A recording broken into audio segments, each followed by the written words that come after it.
Maina Kanyu, an independent power producer in Kiawara, Nyeri County, is an investor already counting losses even after the moratorium that had been imposed by the government on the buying of power from independent producers was lifted. Maina completed constructing this plant that has the capacity to inject 1.5 megawatts of energy to the national grid 2 years ago, but getting this power into the grid has become an uphill task. We've been given moratorium by the senior debt, and I think he cannot sustain giving more moratorium on moratorium. We need to resolve this issue. Like yesterday, we need to put Marco Borero on the grid. His dream of helping the government power 1,000 to 1,500 more homes has remained in limbo, and it is for this reason that the Senate Energy Committee made a visit here promising independent power producers of quick action. Things were being done. The moratorium, recommended by a 2021 task force instituted to look into the ailing energy sector then, had requested the Ministry of Energy to terminate all power purchasing agreements between the government and the energy investors. This put the senators on edge, wondering how the government could let Kenyans go without power, as power on the other hand went to waste. This is 1.5, 20 of them would be making like 30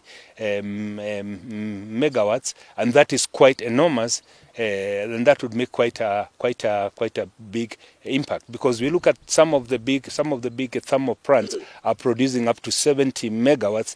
Therefore, it would mean like 10 of these would be able maybe to replace one thermal. That is very good for the environment, and will also be consuming very clean energy. I think this should not be a matter that should engage the committee for too long.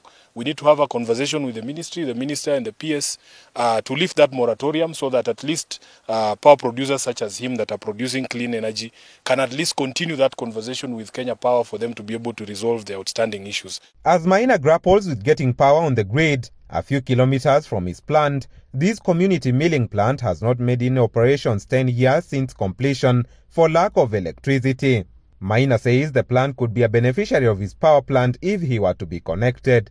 The aggregate number of these independent producers, if this is 1.5, 20 of them would be making like 30 megawatts, and that is quite enormous, and that would make quite a big impact. Because we look at some of the big thermal plants are producing up to 70 megawatts. Therefore, it would mean like 10 of these would be able maybe to replace one thermal. That is very good for the environment, and will also be consuming very clean energy. In August this year, the government, through the then Energy Cabinet Secretary Monica Juma, said it had lifted the moratorium, paving way for new power purchase negotiations and agreements. Supporting such independent power producers, especially those with clean energy and the ones that are selling their electricity at the standard rate, not those ones who are overpricing the electricity. I think it will help in taking this country where it needs to be in terms of energy sustainability. Kama K24, Nyeri County.